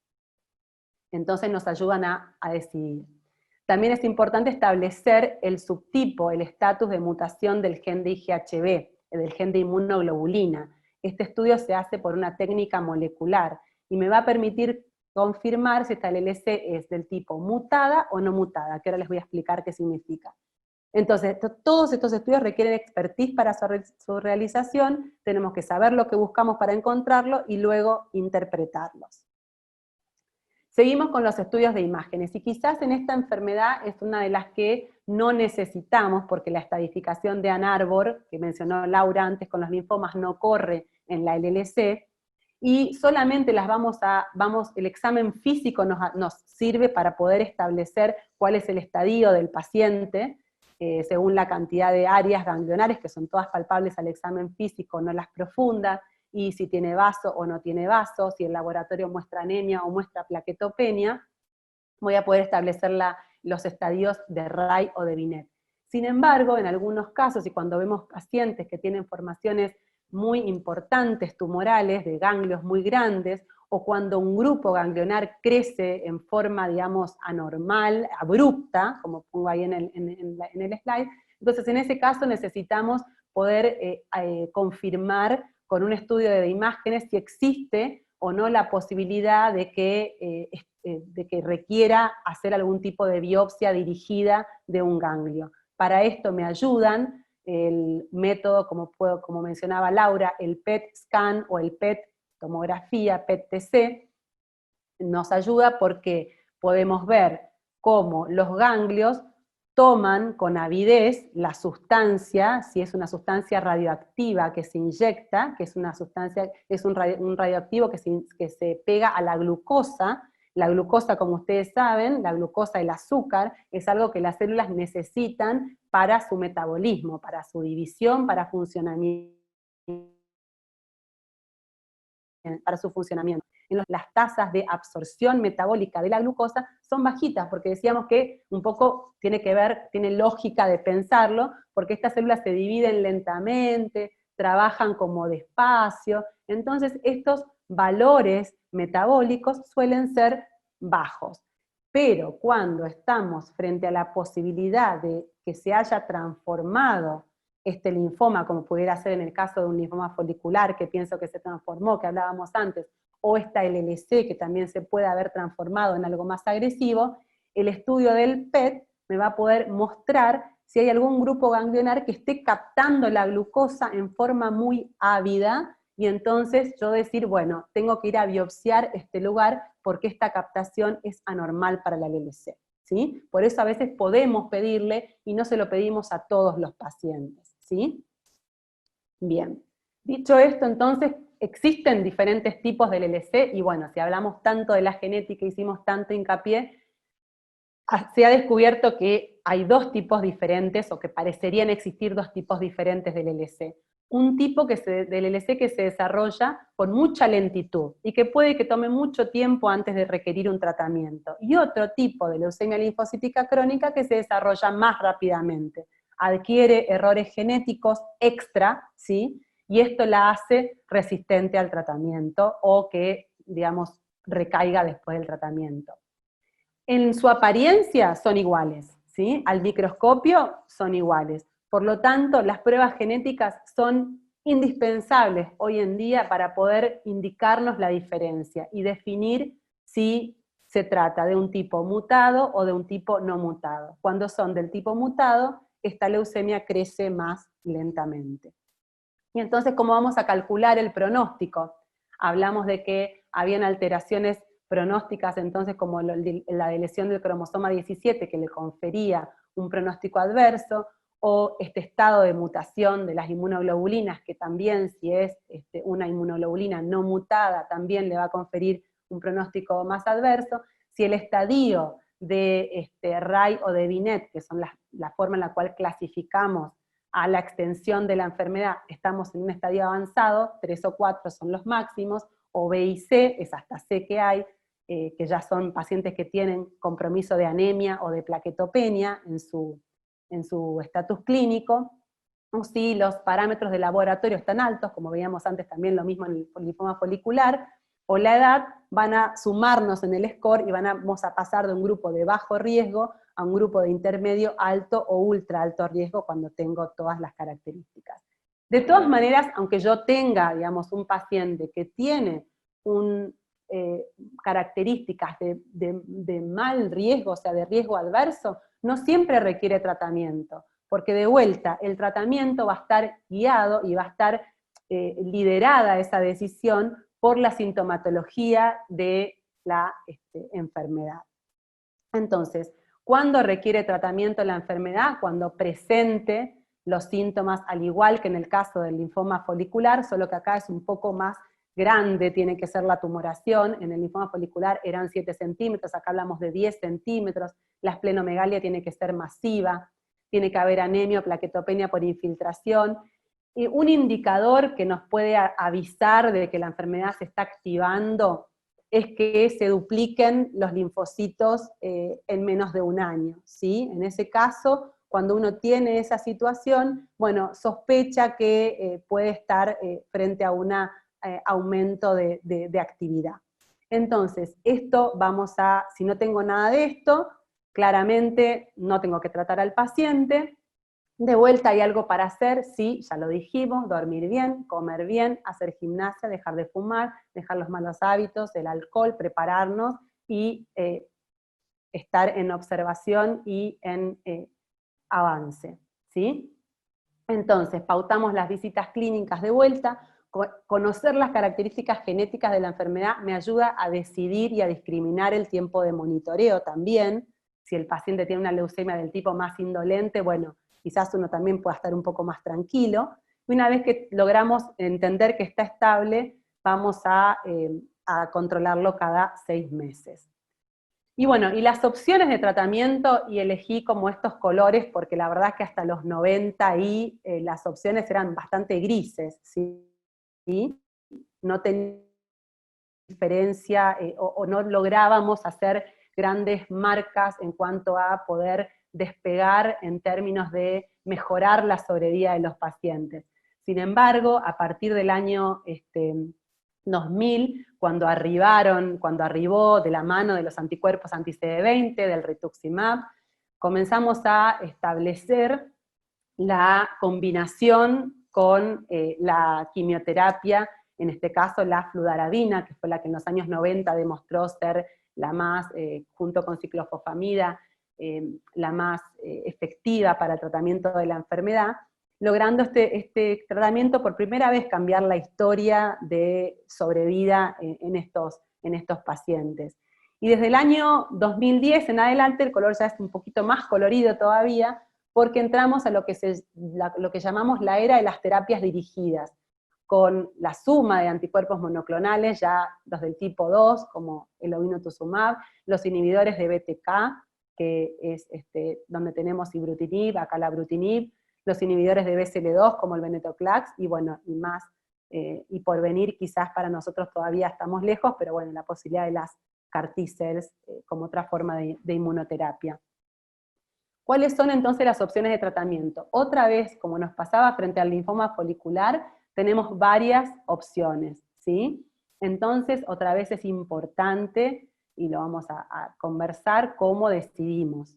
Entonces es una combinación. Vamos a hacer inmunoquimioterapia, que es una forma de terapia, como veíamos antes, por 6 ciclos. En este caso lo vamos a poder combinar con fludarabina y ciclofosfamida, es el FCR, el clorambucilo con obinutuzumab, o también con rituximab, o el R-bendamustina. Esto un poco se va a definir, estos tratamientos son acotados, o sea, se hacen por un tiempo finito, por 6 ciclos, y se pueden realizar en forma ambulatoria, salvo el primer ciclo, donde hay una salvedad que es importante, que hay que tener en cuenta en los pacientes con leucemia linfocítica crónica, porque al tener las células circulantes, pueden tener, digamos, más efectos de reacción infusional con la primer infusión. Y suele ser bastante desafiante llevarla, digamos, adelante cuando los pacientes tienen recuentos altos de linfocitos. Pensemos que hay pacientes que a veces comenzamos a tratar con 200.000 linfocitos, con 250.000 linfocitos en sangre periférica, y que bueno, que van a exponerse al encuentro con la inmunoterapia en esa cantidad de masa tumoral. Entonces, recordando los dos tipos de anticuerpos anti-CD20 que tenemos, la LLC tiene la característica de que su CD20, a diferencia de los linfomas foliculares, donde la expresión es bien fuerte, acá en la LLC la expresión es un poco más apagada. Y quizás como también lo expliqué en un momento, esta susceptibilidad a las infecciones y esa disminución de los anticuerpos que tiene, lo pone en una situación de no tan buena respondedora no tiene un armamentario para responder también a la inmunoterapia, y a veces requiere como un anticuerpo que tenga un poco más de fuerza. Y es así como en la LLC realmente la combinación con obinutuzumab fue fue superior, no solo en términos de que la enfermedad tarde más en volver, sino también en términos de sobrevida con la combinación con el anticuerpo, con el obinutuzumab. Con lo cual es uno de los anticuerpos preferidos para su utilización. Y que ya también están, en este momento, los tenemos dentro del armamentario de disponibilidad. Las otras medicaciones que vamos a ir, con las que vamos a tener la disponibilidad para elegir, el ibrutinib, que es un inhibidor de BTK, el primero de los inhibidores de BTK que tuvimos, bueno, lo explicó también Laura ayer cuando habló del linfoma del manto. La proteína BTK, la Bruton tiroxina quinasa, es una proteína que media, si es la intermediaria entre la relación de un receptor de la célula enferma y el núcleo de la célula, donde van a llegar todas las señales para que esa célula se divida, prolifere, tenga, digamos, su genio tumoral, ¿sí? Entonces, inhibir a esta Bruton tirosina quinasa es de alguna manera como como si yo estuviera enchufada con mi computadora y viene alguien y me desenchufa, ¿sí? El cable del enchufe, entonces quedo sin esa energía y por un tiempo se va a agotar porque yo dependo de esa energía eléctrica, es como cortar la luz, ¿sí? Dependo de esa energía eléctrica para seguir, digamos, comprometiendo la proliferación de la célula. Entonces, este es el mecanismo. En el caso de los inhibidores de BTK, tenemos la disponibilidad del ibrutinib y del acalabrutinib, que es otra un inhibidor, digamos, de segunda generación, que tienen diferencia en su afinidad por la BTK y quizás por algunas otras proteínas aparte de BTK, el acalabrutinib es más específico y digamos, el paciente lo tiene que tomar 2 veces al día. En el caso del ibrutinib es una sola toma al día. Digamos, tienen diferencias ya más que no vienen, digamos que no voy a ahondar para no complicar los conceptos, pero lo importante a tener en cuenta es que en el perfil de toxicidad son medicaciones que son diferentes, entonces va a ser importante que yo conozca muy bien al paciente para saber cuál de las 2 medicaciones va a ser mejor para ese paciente. Con referencia al otro tratamiento que tenemos disponible, la otra molécula que también es terapia dirigida, es el venetoclax, y acá en este gráfico pueden ver como la célula cancerosa, el linfocito anormal, tiene unas proteínas que se llaman BCL2, que son unas proteínas que lo protegen de morir por su vejez, digamos, ¿no? En todas las células del organismo hay un mecanismo que es la muerte por apoptosis, que se llama, o sea, la célula sola, que tiene una falla en su sistema, digamos, de control, cuando llega a una situación de defecto, va a morir por este mecanismo. Y todas va a ir sucediendo así. Es un mecanismo que limita el crecimiento tumoral. Ahora, en estas células hay una expresión aumentada de estas proteínas que protegen de esta apoptosis, de esta muerte celular. El venetoclax lo que hace es unirse a estas proteínas, ¿sí? Y de esa manera bloquear y inducir a la apoptosis, bloquear a ese BCL2 y mandar a la célula a la muerte, ¿sí? Acá se puede ver como la célula ya está, digamos, achicharrándose. Bien. Entonces, con todos estos fármacos nuevos, vamos a organizar y vamos a decidir cuál es el que vamos a emplear con el paciente que está, digamos, enfrente nuestro. Las terapias dirigidas se tienen que administrar en forma continua o por tiempo acotado cuando se combinan. Por ejemplo, la combinación de venetoclax con obinutuzumab, que es un esquema relativamente nuevo que existe para tratar la enfermedad, es un esquema que se utiliza por el lapso de 1 año de tratamiento y después termina. Cuando utilizamos inhibidores de BTK solos, tanto ibrutinib como acalabrutinib, el tratamiento tiene que ser por tiempo prolongado en forma ininterrumpida para lograr un control de enfermedad a largo plazo. Estos medicamentos logran sortear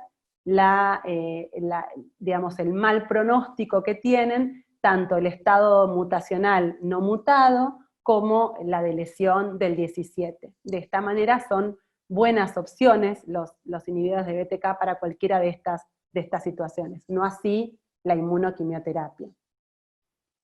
Bien. ¿Cuál es el mejor tratamiento? Entonces nos podría preguntar el paciente. Volvemos a la balanza y volvemos a tener que considerar, en este caso, otra vez, con mucho peso las alteraciones genéticas, por todo lo que comentamos, con mucho peso las enfermedades asociadas por los perfiles de toxicidad que van a tener los fármacos, la hipertensión, las arritmias, la anticoagulación nos van a hacer decidir entre uno u otro, la eficacia, la duración, los factores no clínicos, el paciente que puede decir yo quiero tratarme con un esquema acotado, no quiero tener una terapia de forma continua, son situaciones que se charlan mucho, que se definen en equipo, pero que sobre todo se conversan mucho con el paciente. Me gustó esta diapositiva, que donde hay un médico con su paciente, la paciente le dice, usted sabrá mucho de muchas enfermedades, pero yo solo estoy enfocada en lo que está mal conmigo. Por lo tanto, ¿quién de los dos es el experto? Entonces creo que sí, que realmente el experto en el paciente es el paciente, más que nadie, que se conoce mucho, que conoce su enfermedad, que conoce sus síntomas, que conoce cómo lo aqueja, y tenemos que ser un equipo con el médico. Esto, las comorbilidades y lo que comentábamos antes, en lo que tiene que ver con el LC, nos ayudan a definir un semáforo verde, amarillo o rojo, donde nosotros vamos a tener pacientes que están muy fit, muy verdes, un semáforo verde, y podemos avanzar con tratamientos más tóxicos, pacientes que son quizás para tener un poco de precaución, y pacientes en los cuales quizás no podamos hacer un tratamiento óptimo y tengamos que optar por alguna quizás tratamiento más paliativo, ¿sí? De hecho, digamos, y respondiendo un poco a estas preguntas que estamos haciendo, cómo podemos adecuar mejor los tratamientos a los subtipos de pacientes y todo este esqueleto genético que hay por debajo que conocemos todavía poco, las combinaciones, cómo funcionan y cómo se sinergizan para tener, digamos, un resultado y que 2 más 2 no sea 4, que 2 más 2 sea 5 o que sea 7, y qué nuevas moléculas van a ser efectivas, nuevas clases de terapéuticas, son las preguntas que se investigan hoy en leucemia linfocítica crónica. También poder entender de qué nos sirve tratar a fondo y si sirve investigar la enfermedad residual mínima, la enfermedad indetectable, como hablábamos, y que está, digamos, de alguna manera bastante bien demostrado en el mieloma. En la LLC estamos conociéndola a lo largo de los tratamientos, en qué situaciones nos sirven, en qué momento es mejor pedirla, y hoy por hoy en la práctica todavía no es una práctica habitual.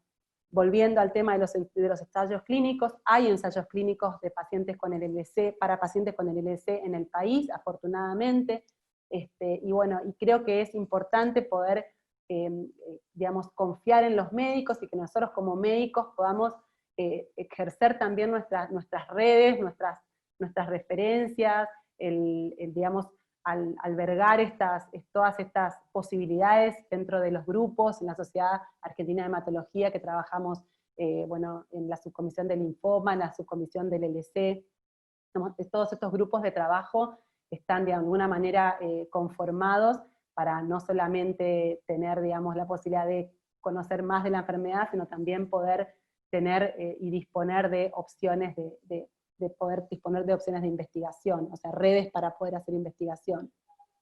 Y hablábamos ayer, solo así muy vuelo de pájaro, los estudios que vamos a, porque pueden volver, digamos, a lo que está grabado de antes.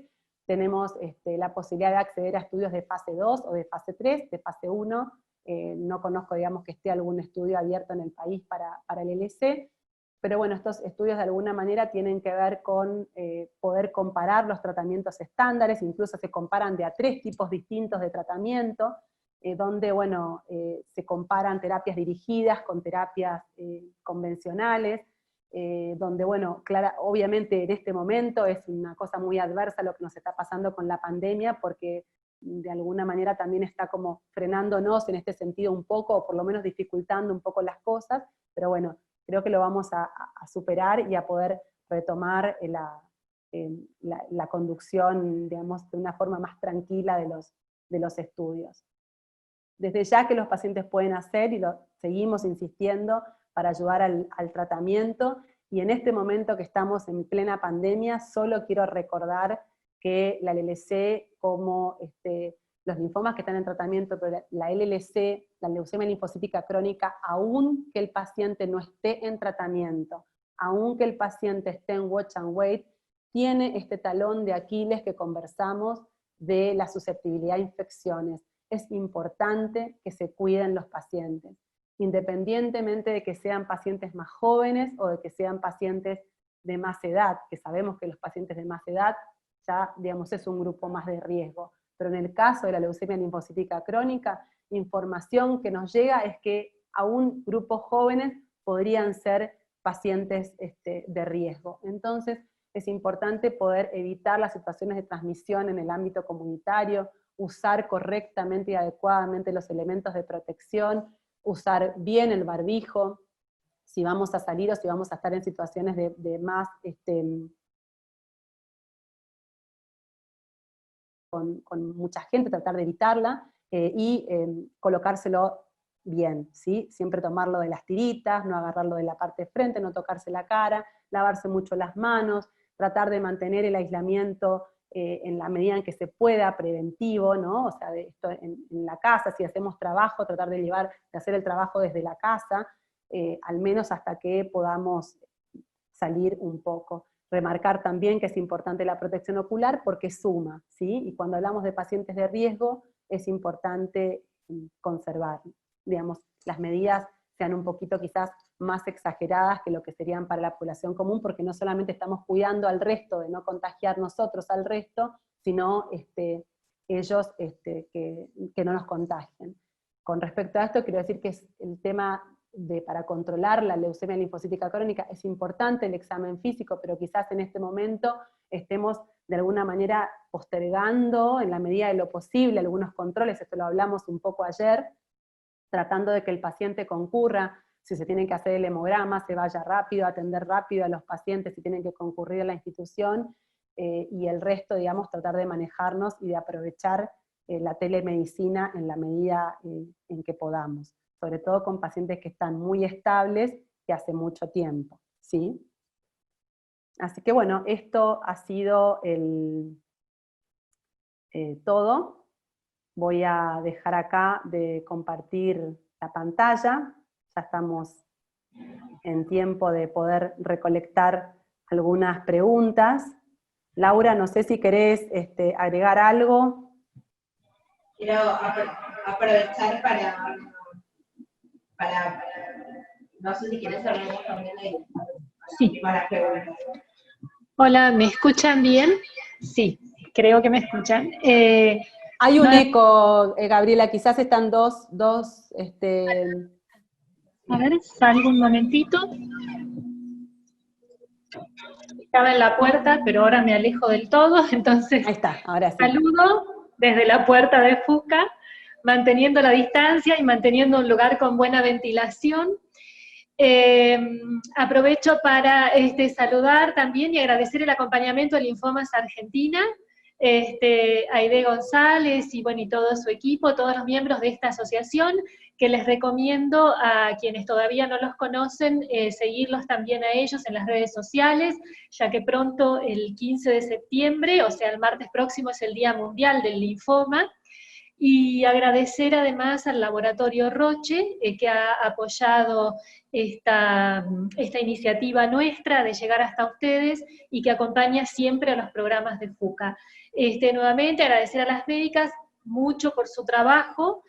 Para quienes no nos conocen, FUCA apoya y sostiene la formación, la especialización de médicos en oncología, así que gran parte de nuestros recursos van destinados a estos programas para que tanto estos tipos de cáncer como todos los tipos de cáncer sean tratados por buenos equipos, por buenos profesionales, por equipos multidisciplinarios, como nos han estado contando las doctoras. Así que, bueno, los invitamos a transmitirnos sus preguntas y sepan que en breve esta charla va a estar grabada, va a estar subida a nuestro sitio web. Así que bueno, muchas gracias a todos, los saludo, los dejo nuevamente en manos de las doctoras para quienes quieran plantearles algunas preguntas. Todavía no tenemos preguntas, pero voy a empezar preguntando yo a Rosario, quizás para clarificar un poco, porque charlábamos muchas veces de que nombramos varias veces de la necesidad de rebiopsia en estos linfomas en los casos de recaída, porque podían transformarse en linfomas agresivos. Y quería a ver si querés ahondar un poquito en esto, Ro, de qué pasa con los linfomas indolentes, que no siempre cuando recaen de la misma manera. Bien, un poco cuando hablamos de las opciones de los tratamientos, decíamos que esta era una situación muy importante para tener en cuenta. Es por eso que los estudios de estadificación nos ayudan y es por eso que nosotros en esos casos hacemos, y algo que quizás nos permite sospechar que un paciente pueda estar teniendo una transformación, tiene que ver con los síntomas constitucionales, con la rápida aparición en lo que tiene que ver, por ejemplo, con leucemia linfocítica crónica, o con linfoma folicular, que rápidamente un paciente se deteriore, digamos, muy rápido, y crezca rápidamente un ganglio. Eso es un indicio de sospecha. Tumores crecen lentamente, ¿sí? Entonces, no sirve biopsiar cualquier ganglio, porque la enfermedad tampoco se transforma en forma global, ¿sí?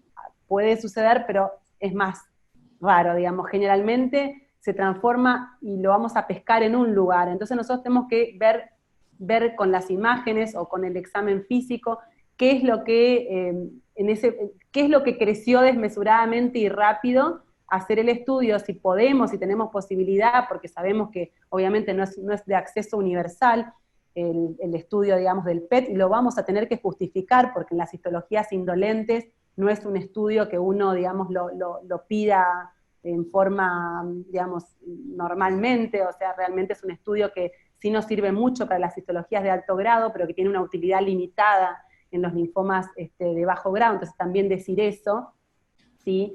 Con lo cual nos tiene que ayudar en este sentido, en poder definir el sitio de biopsia para yo poder tomar una buena muestra. Y al diagnóstico, esto también es importante, sobre todo en los linfomas donde cuando decíamos que queremos que el subtipo y queremos el subtipo, a veces nos cuesta muchísimo saber el subtipo del linfoma. En los linfomas agresivos esto estresa un poco más porque uno tiene menos tiempo, vamos rápido y seguramente lo definamos un poco más rápido. Con los linfomas indolentes, a veces, como tenemos también más tiempo y tenemos que decidir el tratamiento, y los tratamientos, como vieron, son distintos, las enfermedades pueden ser muy parecidas.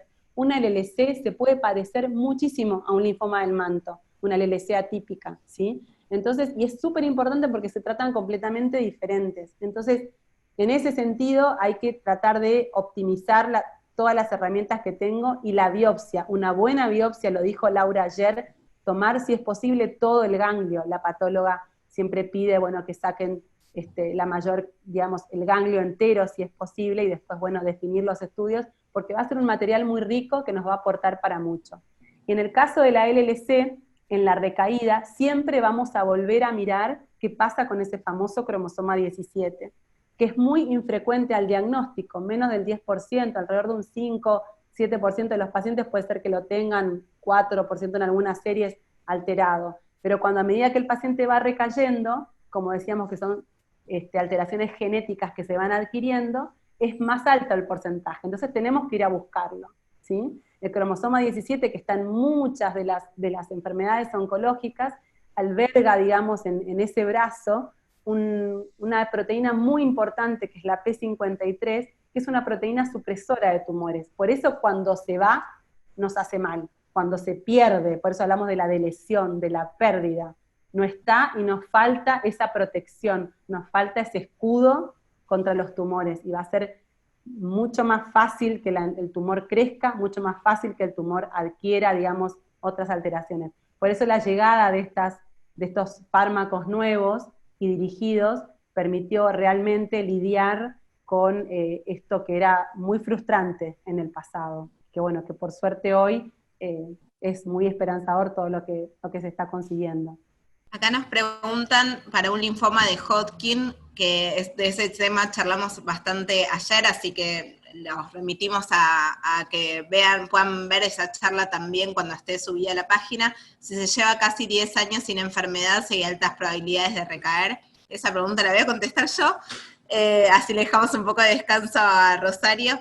En general, los linfomas de Hodgkin, ya pasados 10 años, uno tiene ganas de decirle al paciente que tiene altas chances de estar curado. Son muy bajas las probabilidades de que pueda recaer. En general las recaídas se ven en forma más precoz durante los primeros 5 años, que recaiga más allá de ese tiempo. A 10 años uno se animaría a ir tirando la palabra curación. Ayer hablábamos de que el criterio de curación era el tiempo en los linfomas, sí, que siempre hablábamos de que el linfoma estaba en remisión, que esa era la palabra que nos iban a escuchar mucho a decir a nosotros, sus médicos hematólogos, que significaba que no había evidencia de linfoma al momento en que estábamos observando al paciente, y que la palabra de curación le íbamos a decir con el tiempo. Yo creo que a 10 años uno tiene ganas de decirla ya la palabra. Más en un Hodgkin. Más en un Hodgkin, tal cual, por eso. Quiero hacer un comentario también, por si darle un tiempito más a que nos puedan hacer preguntas, y es esto de que charlamos, o sea, para mí la parte más desafiante como médica hematóloga es cuando le digo al paciente que tiene una leucemia o que tiene un linfoma, que son palabras que son muy fuertes para el paciente, y le digo que no lo voy a tratar, ¿sí? Que le digo, tiene esto, pero podemos esperar. O sea, suena ilógico desde el punto, uno se pone desde el lado del paciente y dice, ¿cómo tengo una leucemia o un linfoma y no me vas a tratar? Una de las, o sea, como mostró Rosario, no hay ventajas en la sobrevida, o sea, los pacientes viven exactamente lo mismo si yo lo trato que si no lo trato en el momento, los linfomas esos en los que se puede esperar para tratar cuando no cumplen criterios de tratamiento, no en todos los casos, pero si no cumplen criterios de tratamiento, nos vemos eso, y la ventaja del esperar, ¿sí?, es que, como mostró Rosario, hay avances tremendos en los tratamientos, aparecen drogas nuevas todo el tiempo, y yo hoy no trato una LLC de la misma manera que la hubiera tratado hace 3 años, ¿sí? O sea que si pudieron esperar porque la enfermedad daba para que espere, ¿sí?, o sea, porque no tenía un grado de agresividad clínica que requería que la tratáramos en el momento, ese tiempo es ganado, no es tiempo perdido, ¿sí? Es tiempo que nos dan a los científicos a proponernos nuevas drogas como para que podamos usar en el tratamiento, ¿sí? Así que son temas que tenemos que charlar, que dejar claros también con los pacientes para que se entienda de por qué se puede esperar,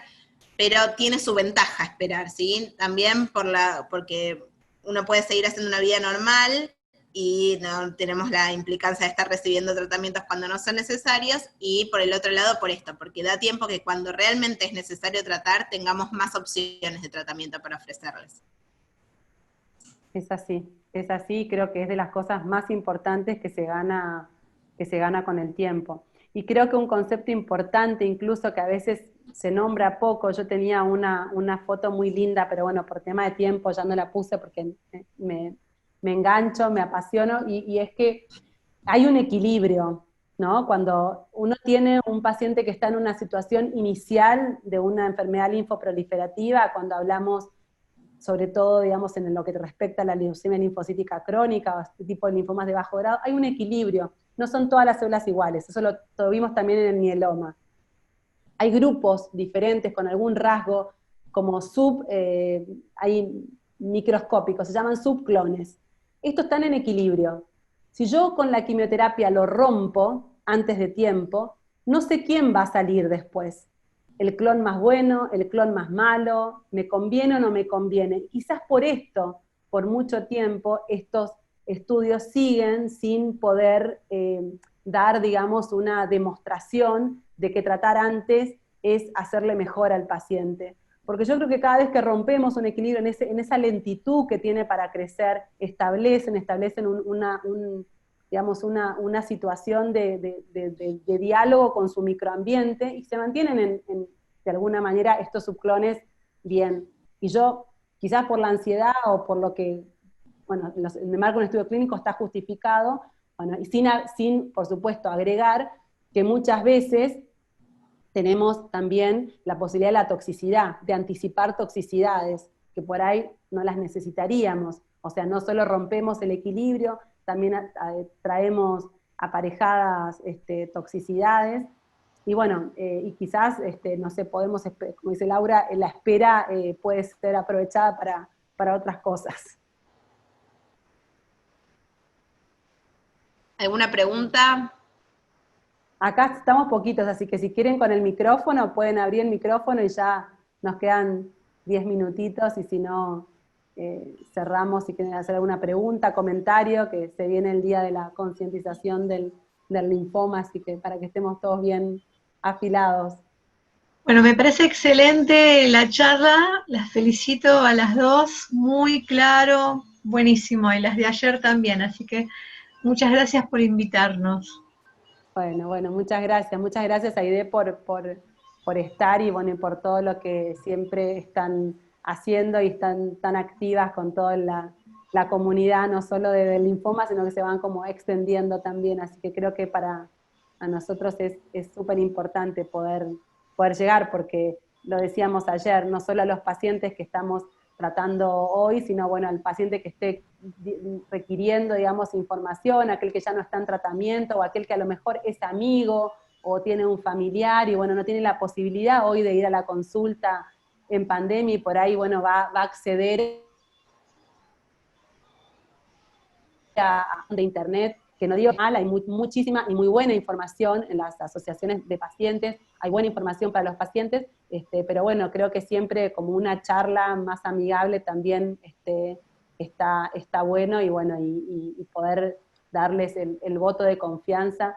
Realmente yo creo que los hematólogos en Argentina trabajamos mucho y trabajamos bien, no lo digo porque soy hematóloga, digo porque bueno, nos conocemos mucho todos, y realmente cuando vamos a los congresos o estamos en las subcomisiones, es un trabajo muy parejo, muy homogéneo y muy interactivo. Así que creo que eso es algo súper valioso que tiene a favor el paciente que tiene una de estas enfermedades, ¿no? Que el núcleo de trabajo atrás es muy bueno.